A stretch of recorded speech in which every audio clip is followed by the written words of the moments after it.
Cumprimento a igreja com o Senhor, amém? Glória a Deus.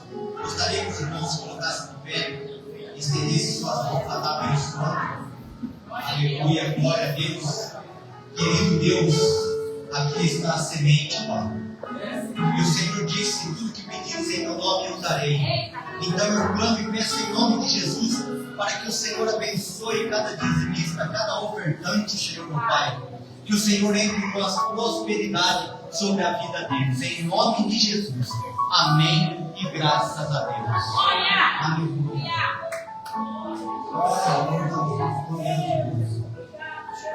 Nesta mesma oração, Senhor meu Pai, aqui está meu filho. Que o Senhor, Deus, o Pai Todo-Poderoso, venha revelar sobre ele, Pai, a palavra que o Senhor quer trazer à igreja. Que o Senhor use, Pai, como uma ferramenta, com boca de Deus, Pai, nesta noite, para que o Senhor seja honrado, glorificado e exaltado, Pai. Cuida, guia os passos dele, Senhor meu Pai, que o levantar e o deitar esteja sempre na tua presença, Pai. Guia, Senhor meu Pai, conduza, sela com o sangue de Jesus, para a honra e a glória do Pai, do Filho e do Espírito Santo. Amém.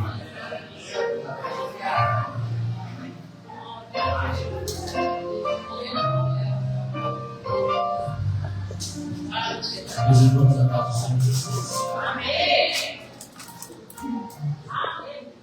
Você que tem o exemplar da Bíblia Sagrada, no segundo livro do profeta Samuel, o capítulo de número 22, o versículo de número 13.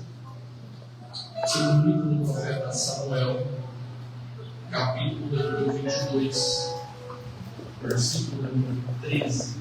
Pode ser, Vato. Sua esposa está lá no fundo. Eu quero sair de gratidão, de felicidade, de alegria, de poder retornar a esta casa para mais uma vez servirmos a ministração da poderosa palavra do nosso Deus. Quero agradecer a Deus pela vida da pastora.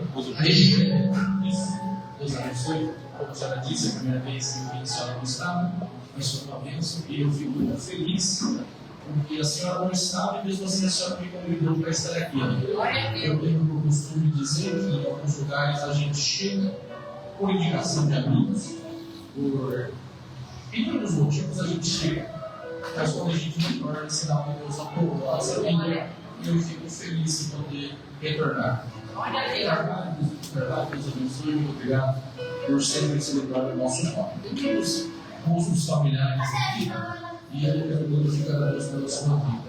A maioria já me conhece, sabe que eu sou devagar quase falando, então eu preciso da sua atenção. E da primeira vez que eu vim, eu expliquei para os irmãos como foi uma transição de pregador itinerante para pastor de igreja. Então eu estou na luta, porque eu ainda não encontrei o meio termo entre pastor diário e pregador diário. Então, às vezes, Jesus acende a labareda, eu estou no meio da igreja, eu estou no meu modo, eu estou fazendo as loucuras ali, eu brinco, o pregador pentecostal tem 5 minutos de loucura, eu devo ter uns 25 mais ou menos, mas nós estamos sendo glorificados. Segundo o livro do profeta Samuel, capítulo 22, versículo 13. Você que encontrou por bondade e gentileza, diga amém. Amém. Glória a Deus. Pelo Senhor da sua presença, brasas de fogo se acendem. Pelo resplendor da sua presença, brasas de fogo se acendem. Você pode dizer amém. Amém. De alguns minutos, eu quero pensar com você desde o texto sagrado. Todas as vezes que eu tenho a oportunidade de falar das grandes de Deus, eu gosto de partir do ponto de princípio, de um ponto de partida, que me ensina que a Bíblia Sagrada é uma biblioteca. Essa biblioteca constitui-se ou contém 66 livros, como todos nós sabemos. Esses 66 livros estão divididos entre o Antigo Testamento e o Novo Testamento. Nós sabemos que o Antigo Testamento constitui-se de cerca de 39 livros. Então nós vamos observar estes 39 livros, nós vamos identificar algumas divisões que vale a pena salientar. A primeira divisão que nós vamos encontrar, e eu preciso te fazer entender, que a nossa Bíblia Sagrada não é organizada de maneira cronológica, mas ela é organizada de maneira lógica. Pregador, porque a Bíblia não é organizada de maneira cronológica, porque se fosse cronologicamente, nós estaríamos começando a Bíblia não pelo Gênesis, mas pelo livro de Jó, que é o livro mais antigo a ser escrito. Porém, já que nós estamos falando de lógica, nós começamos pelo livro do Gênesis. No princípio, criou Deus os céus e a terra. Então, Deus organiza a Bíblia Sagrada através das quais explica a graça, a bondade e a sabedoria. De uma maneira que nós possamos entender que o princípio, o começo, o livro de Gênesis, junto com os outros 4 livros, ao saber, Gênesis, Êxodo, Números, Levítico e Deuteronômio, é o que nós chamamos de Deuteronômio, nós chamamos de Pentateuco. Esses livros foram escritos por Moisés por volta do ano 1445 a.C., no período em que o povo de Israel vai atravessar o deserto. Todos nós sabemos que o deserto não é lugar de morada, mas é lugar de passagem. A Bíblia Sagrada, então, começa com o que nós conhecemos como Pentateuco. E como eu já disse, o livro do Gênesis é o livro do princípio, do capítulo 1 ao capítulo 11. Deus vai narrar através da vida de Moisés o princípio da criação, o princípio da civilização, da humanidade. Mas a partir do capítulo 12, a Bíblia começa a falar a respeito do princípio, do propósito, do projeto de Deus na vida de um homem por nome de Abrão. No capítulo 17, se não me falha a memória, ele vai ser transformado em Abraão. Mas até o capítulo 12, até o capítulo 17, é Abrão.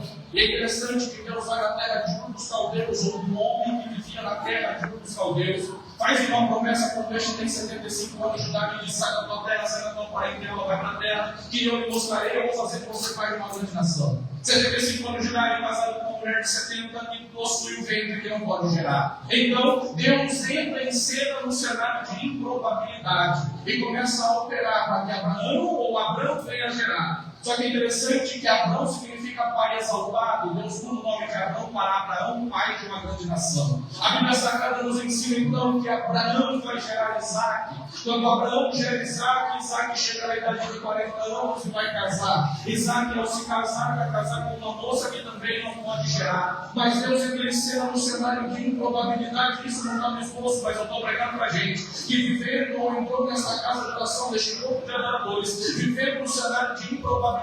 Eu estou no começo da minha fala dizendo que Deus é especialista em operar no cenário de improbabilidade. Pregador, eu não sei, Deus sabe. Pregador, eu não tenho, Deus tem. Pregador, eu não faço, Deus faz. Então, no cenário da improbabilidade, Deus vai fazer. Então, a Rebeca, a esposa de Isaac, vai gerar 2 meninos, a saber, Esaú e Jacó. Jacó vai gerar 12 filhos, o 11º é José. O 11º é o que nós conhecemos, que entra na terra do Egito, vai ser escravo ou servo da casa de Potifar, mas ele vai ascender a um cargo que nunca antes na história vai ser retratado. A saber, ele vai ser primeiro-ministro da terra do Egito. O único homem acima de José, que no Egito é chamado de Zafenate-Paneia, é o próprio faraó. E o que distingue é o trono. A Bíblia diz que José então vai trazer os seus irmãos após uma série de acontecimentos, e esses irmãos de José, junto com o pai de Jacó, vão ser levados para uma terra chamada Terra de Gósen, e nessa terra eles são tratados como convidados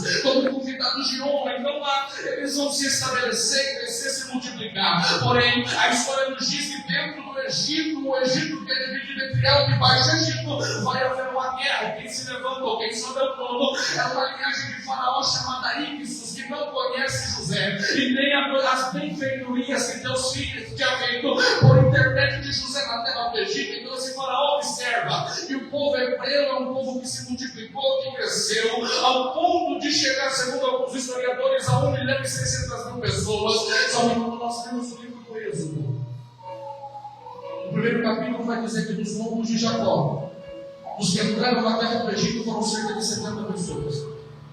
Olha que multiplicação. Entraram 70. Todos os estudiosos dizem que ele deve ser 60. É interessante que o faraó vai temer enquanto o faraó teme. A Bíblia Sagrada nos diz que ele vai usar algumas estratégias para impedir o crescimento do povo. A primeira estratégia, uma das estratégias que me chama a atenção da mente diabólica do faraó, é que ele manda matar todo menino hebreu lançando no Nilo. E eu sempre me perguntei, por quê? Simples. Porque as meninas hebreias iriam casar. Ou melhor, chegaram na idade de casar. Não haveria hebreu. O que elas fariam? Se casariam com egípcios. E aí, pregador, miscigenação, mistura, traria para dentro da cultura de Israel, ou dos hebreus, costumes egípcios. Aí Deus olha para o faraó e diz: ô miserável, aquilo que é menos mistura com coisas do mundo. Eu não entendi. Eu estou ficando ousado com esse negócio de ser pregador. Mas deixa eu falar. A igreja não precisa de estratégia pegando para atrair um povo. Eu sei que é bom e tem gente que gosta, mas não dependo da cor da parede para adorar. Tem gente que diz: precisa pintar de preto. Não, eu não quero saber se a parede é preta, azul, verde, amarela. Eu vim para um encontro de adoradores.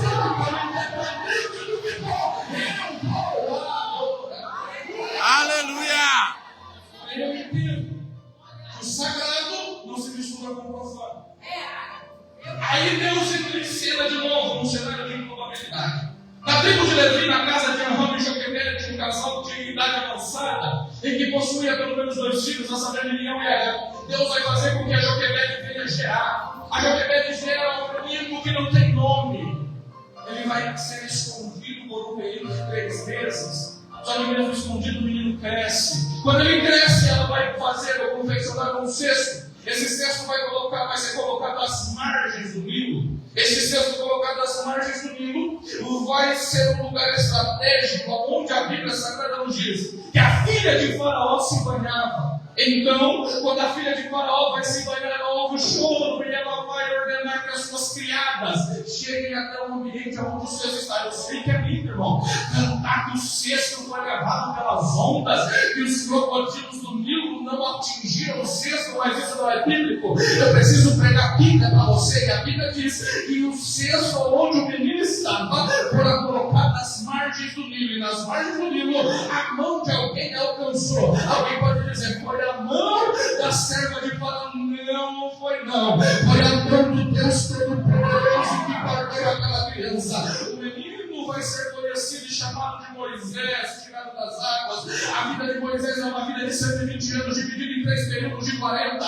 O primeiro período, Moisés é chamado de filho da filha de Faraó. O segundo período de 40 anos, Moisés está no deserto como fugitivo, que é de alguém que havia sido assassinado. Moisés mata o egípcio, esconde o corpo na terra. Mas eu aprendi uma lição com um pastor que eu tive, que tudo aquilo que a terra me ajuda a esconder, a terra também revelará. Então não tem pecado que ficará oculto, não tem pecado que ficará escondido, porque tudo aquilo que a terra ajuda a esconder hoje, amanhã a terra revela. Aí eu vim aqui para dizer para alguém: o menino vai passar agora, o homem vai ter um período de 40 anos no deserto, mas no meio do deserto de Midian, o homem vai ouvir uma voz que vai tratar de dentro de uma sarça que queima e não se consome. Pregador, eu já ouvi muita gente dizer que a sarça queimar é normal, e é, porque do calor do deserto a sarça emite um óleo, e esse óleo entra em combustão por causa do calor e pega fogo, irmão. Porém, o que me chama a atenção e o que chamou a atenção de Moisés é: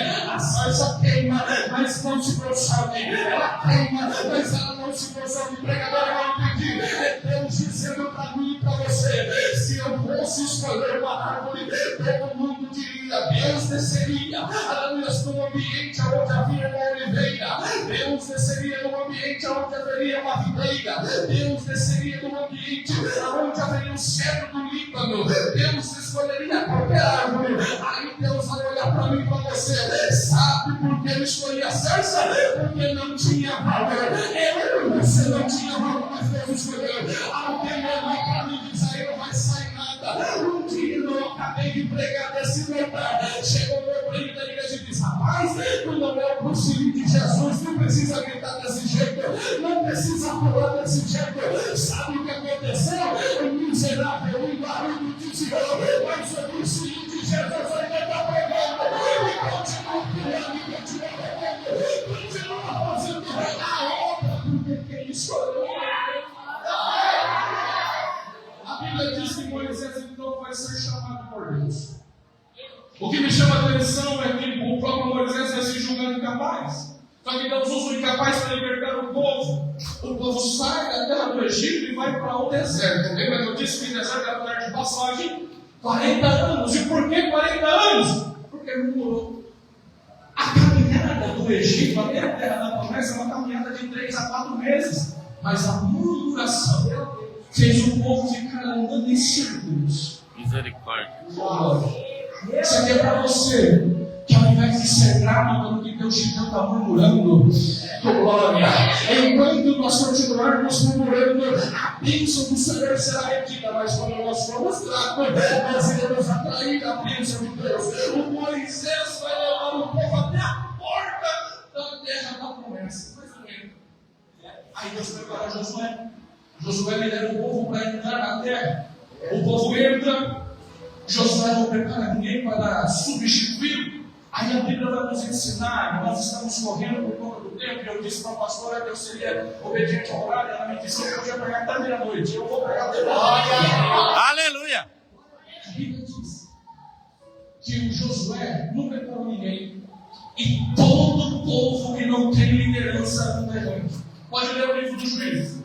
E fez o povo ter amado aos olhos do Senhor. E aí Deus entregava na mão dos inimigos. O povo clamava. Quando o povo clamava, Deus levantava um juiz. Nós temos pelo menos 17 juízes que a Bíblia nos relata. A saber, os mais famosos, Sansão, Baraque, Jefité, Débora, e tantos, Eude, o canhoto de Deus e tantos outros. Só que a Bíblia nos diz que o período de juízes vai findar. Quem é que entra em cena? Chegamos em 1 Samuel.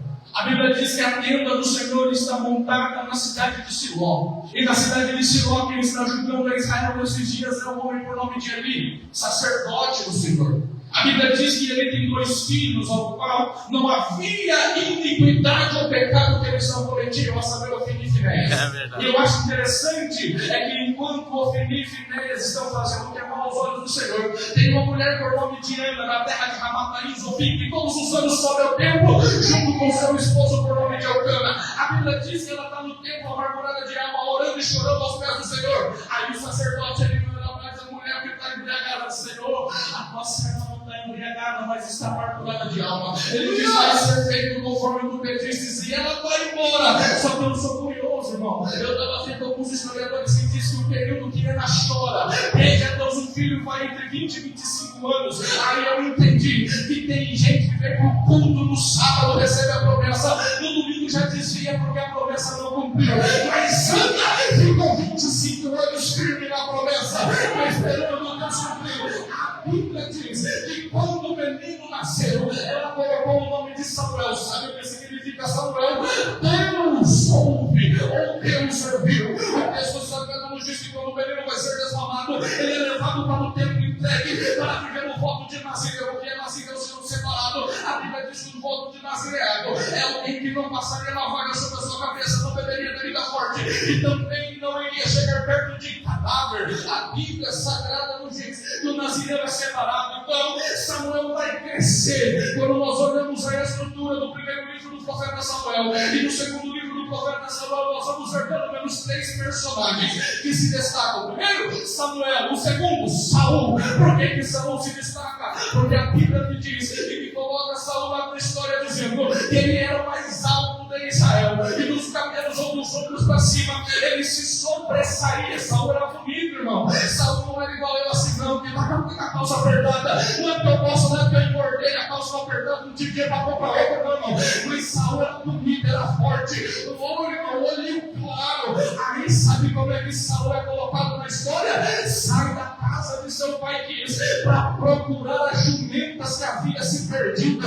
Só que enquanto ele saiu para procurar jumenta, o profeta me encontrou. E toda vez que o homem se encontra com um profeta que tem compromisso com Deus, algo vai mudar. Porque ele saiu procurar jumenta e Deus fez dele rei de Israel. Eu não sei você, mas eu vi um tempo com a profecia. E a maior profecia é a palavra. Se a palavra não muda, nada mais muda. Se a palavra não mudar a minha história, se a palavra não mudar o meu jeito de falar, de andar, de vestir, de se comportar, não vai ser a língua de ninguém que barulho que vai mudar.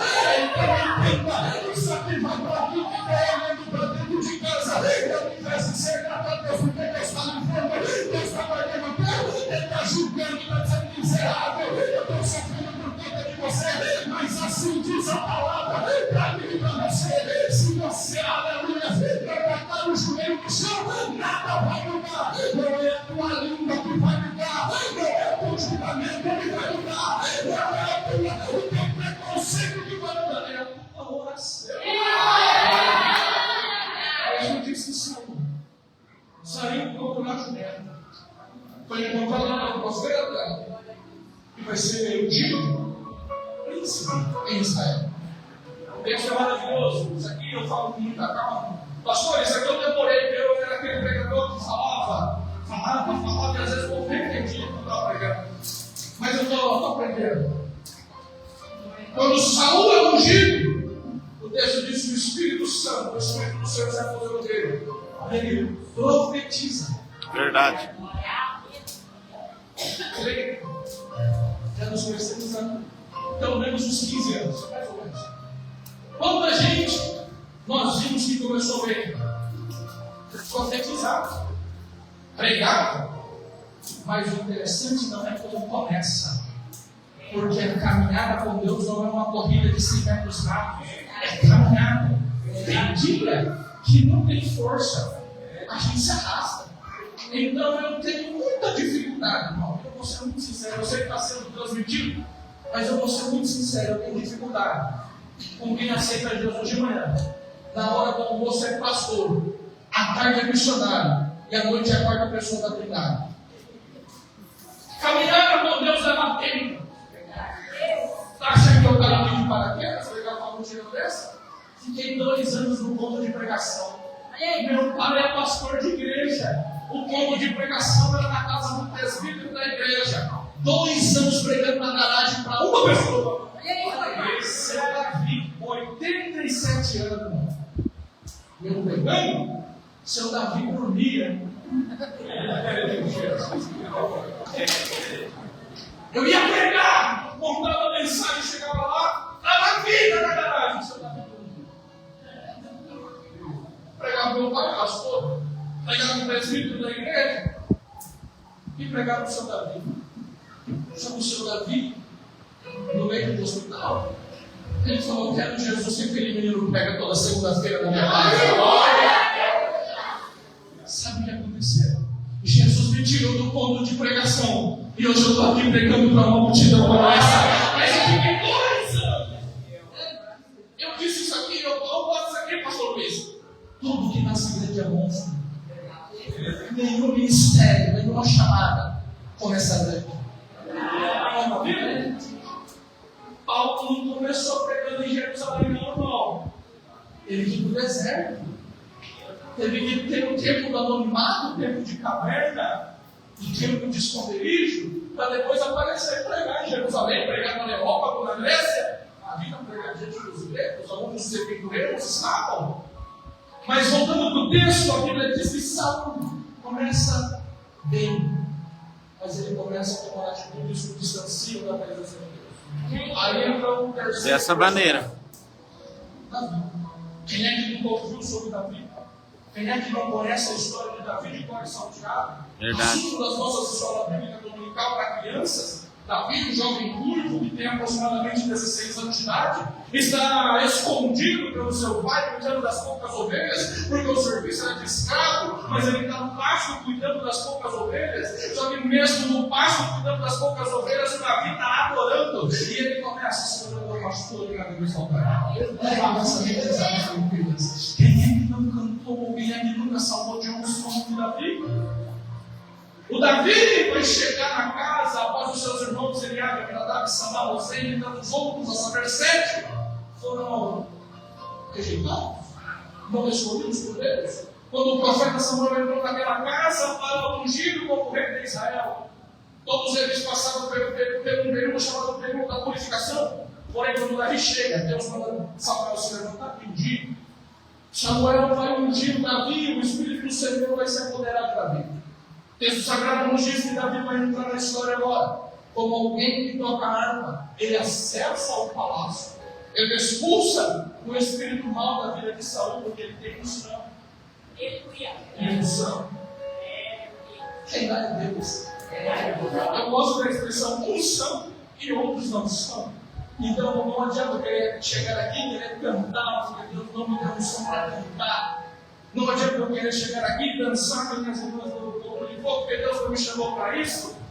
Mas Davi tem unção de obedecer à vontade de Deus. O Davi vai assumir o trono. Qual é a primeira atitude de Davi? É interessante, eu estou correndo aqui, irmão. irmãos, mas é interessante que Davi, ele vai ficar dos 17 aos 30, servindo a Saul, mais ou menos. Com 33 anos de idade, ele vai assumir o trono em Hebron, vai ser 7 anos em Hebron. Aos 40 anos de idade, ele assume Jerusalém.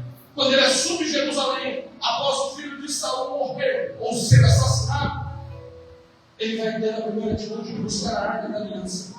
É o símbolo máximo da presença de Deus para Israel. O Davi vai ter um reino marcado por conquistas, avanços. E aí nós chegamos no texto que eu li, e eu vou começar por cá agora. Por quê? Porque segundo Samuel 22, já não é mais o Davi, o jovem. Já não é mais o Davi que assume o trono. Já não é mais o Davi que havia matado o gigante. É um Davi com idade avançada. É um Davi que já está no alto da sua idade e da sua sabedoria. E ele começa o capítulo número 22 do livro, do segundo livro do profeta Samuel, louvando a Deus. Quando ele chega no verso da número 13, quando nós olhamos e oramos esse texto de maneira isolada, nós não conseguimos entender muita coisa. Mas quando nós paramos o texto e perguntamos ao texto o que é que Davi está dizendo, ele começa a descrever pelo resplendor da sua presença, brasa de fogo se acende. É o que eu disse quando sabe, para dizer para você que Davi está me mostrando o significado da palavra resplendor é claridade excessiva. Eu disse, quando eu era site, eu ficava preocupado com silêncio. Mas depois que eu comecei a pastorear, eu comecei a entender que o povo está pensando que eu estou pregando, é que às vezes eu estou empolgado falando, ninguém está entendendo nada. Mas aí quando o povo está prestando atenção, eu volto assim. Pelo resplendor da sua presença, a palavra de Deus se acende. Claridade excessiva.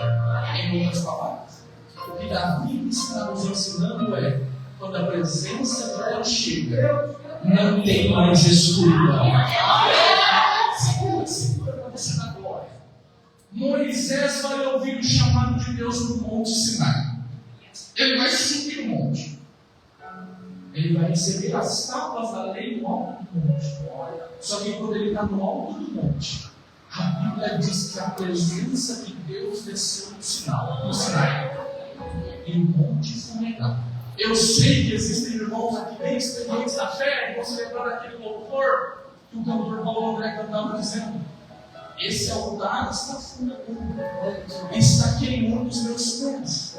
Parece que eu estou no monte que um dia foi Moisés. Pregador, aplica para mim. Vou dizer para você: quando a presença de Deus chega, o que estava em oculto é revelado. Quando a presença de Deus chega, o que está debaixo do tapete sai. Por quê? Porque o resplendor da sua presença, brasas de fogo se acendem. O livro do Êxodo diz que Deus desceu, o monte acendeu e o povo está olhando. Por quê? Porque onde tem presença, aonde tem presença,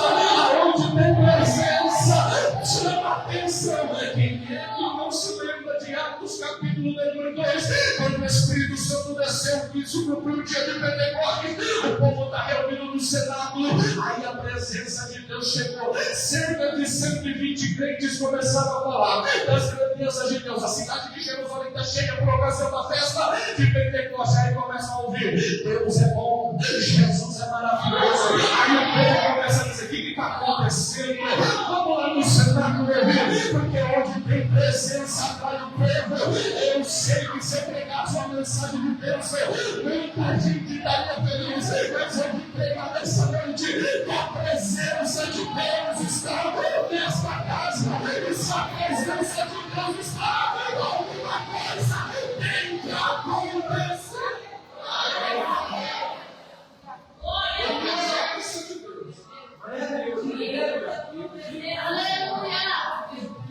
Faz nada se acender.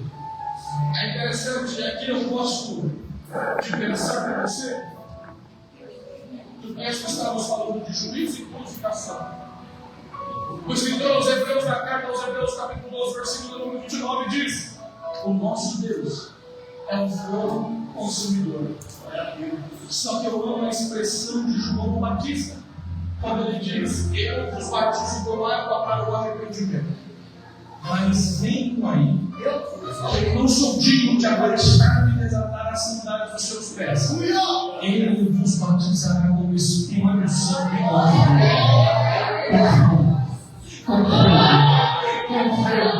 eu não fiz isso ainda e é a primeira e única vez que eu vou fazer. Pega na mão de quem está do teu lado. Não deixa eu me sentir pregador hoje. Pega na mão de quem está do teu lado. Diga para ele, diga para ela: a presença de Deus é o fogo do teu chuveiro. A presença de Deus é o fogo do teu chuveiro. A presença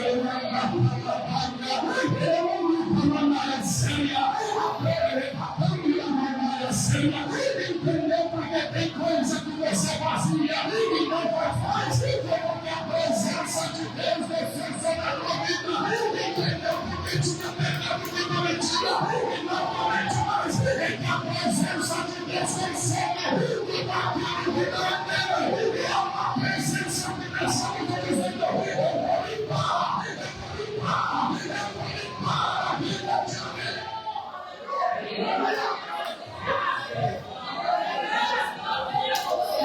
Eu estou me empolgando com a eu estou me empolgando com a presença que não. Ele não é a batalha, ele não dá a sua, ele é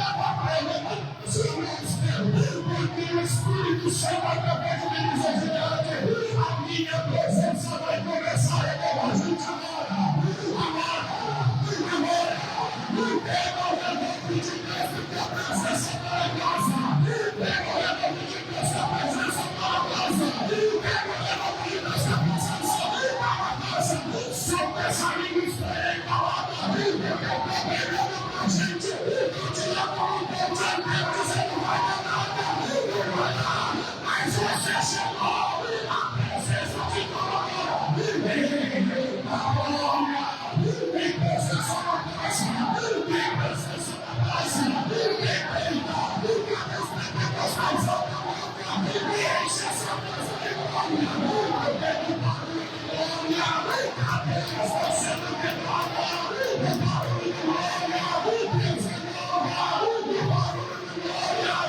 Jesus batiza.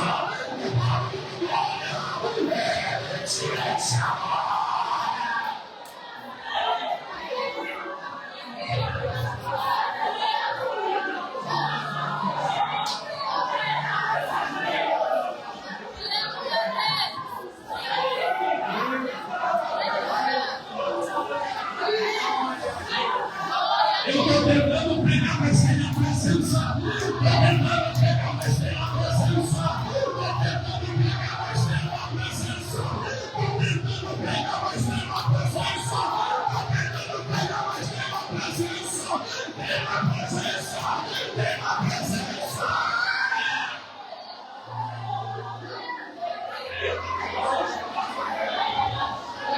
Eu vejo uma luz de línguas estranhas.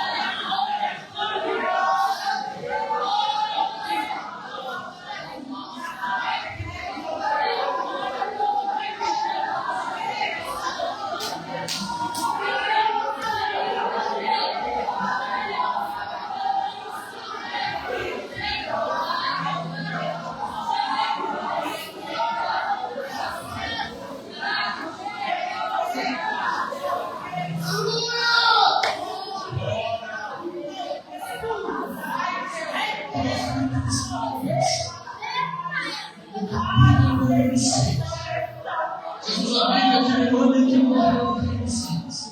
O texto não fala se foi antes ou se foi depois. Mas um ano em que morreu o Jesus.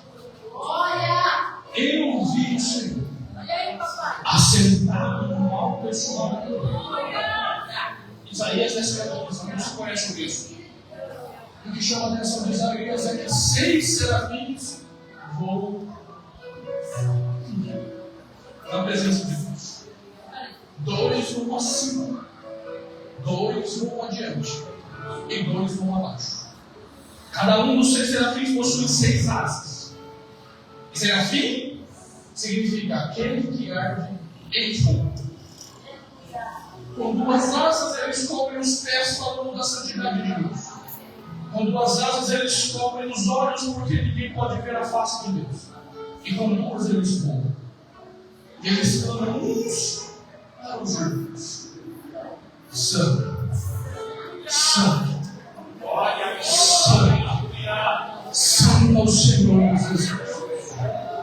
Santo, Santo, Santo ao Senhor Jesus. Quando Isaías vê, ele diz que os umbrais da porta se moveram. Foi o clamor do céu. E ele diz: ai de mim! E você lê o profeta Isaías no capítulo 1, capítulo 5, e ai de vós. Ai de vocês, pecadores! Ai de vocês! Mas quando eu tenho um encontro com Deus, assim como o profeta Isaías teve, a primeira atitude é reconhecer que eu sou um homem de lábios impuros e que habito no meio de um povo de impuros lábios. Isaías não vai dizer quando ele quer dizer ai deles, ele vai dizer ai de mim. Aí o texto diz que um serafim vai e pega uma brasa com uma beleza, voa na direção do profeta. Então Atenas toca os lábios do profeta. Pregador, por quê? Responde: isso tocou os teus lábios e te foram purificados. Deus só vai purificar aquilo que eu confessar diante dele. O profeta disse: os meus lábios são impuros. Deus purificou os lábios do profeta. Aleluia! Se o profeta diz: os meus lábios são impuros, Deus purificaria os lábios do profeta. Então aprenda comigo, por gentileza, com esse jovem pastor de 30 anos de idade. Deus só vai purificar aquilo que eu confessar. É por isso que a Bíblia diz que aquele que peca, mas confessa e deixa a presença misericórdia. Nós estamos vivendo dias em que o povo peca e exclui o pecado. Peca e falta da igreja por conta própria. Se exclui da ceia do Senhor por conta própria. Não dá mais moça. Não dá da ceia. Mas a palavra de Deus arde no meu coração para dizer para alguém: Deus só vai purificar aquilo que você confessar.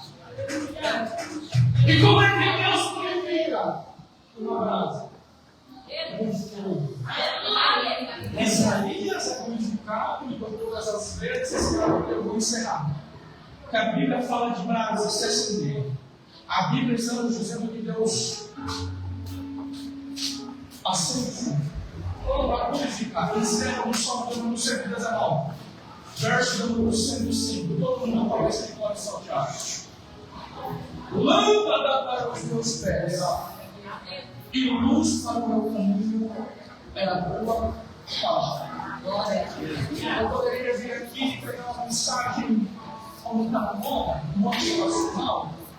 Eu gosto muito de dizer isso, eu não prego o evangelho de autoajuda, eu prego o evangelho de ajuda do alto. Você diz: eleva os meus olhos para os montes, de onde me virá o socorro. O meu socorro vem do Senhor que fez os céus e a terra. Então o evangelho não é o evangelho de autoajuda, mas é o evangelho de ajuda ao alto. O salmista diz: luz para o meu caminho, ou lâmpada para os meus pés, e luz para o meu caminhar total. Isso é agora, porque eu já falei mais totalmente.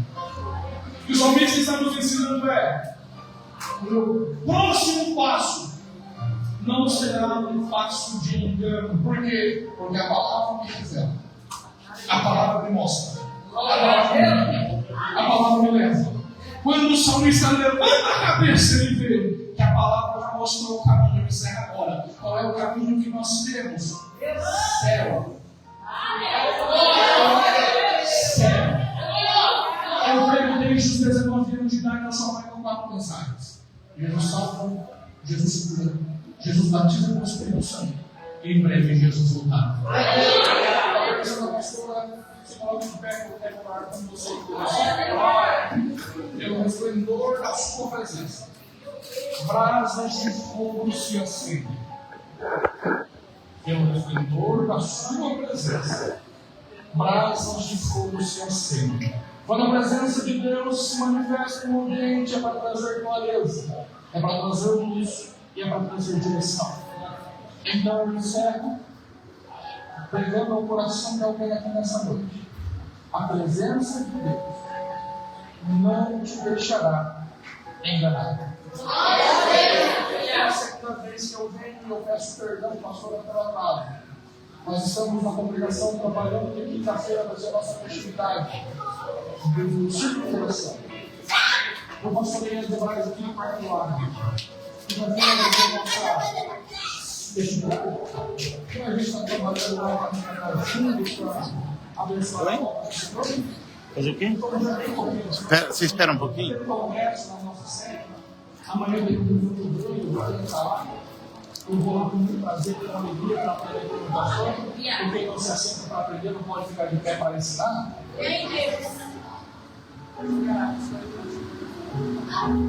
Oh, Jesus. Glória a Deus. Desconfie de pregador que não tem pastor. Desconfie de pregador que não toma ceia. Desconfie de pregador que não dizima, ou seja, de gente que não tem liderança. Eu preguei uma minha classe de pregador, mas eu sou responsável. E eu aprendi que como pregador eu prego aqui e vou embora, mas as dificuldades ficam para o olho da igreja. Os carrapichos ficam para o olho da igreja. Então eu não vou assumir o altar e pregar que Deus vai dar bênção, que Deus vai abrir porta, que Deus vai fazer se não está aquele carrapicho. Eu sou responsável. Aprendi isso no Espírito. Mas pelo resplendor da presença de Deus, brasas de fogo se para revelar, para direcionar e para ensinar. Curva sua cabeça, feche seus olhos, eu oro em 2 minutos eu vou microfone. Pai, pelo poder que no nome de Jesus, eu quero te dar graças e glórias pela tua bondade, pelo teu amor e pela tua misericórdia que mais uma vez se manifestou.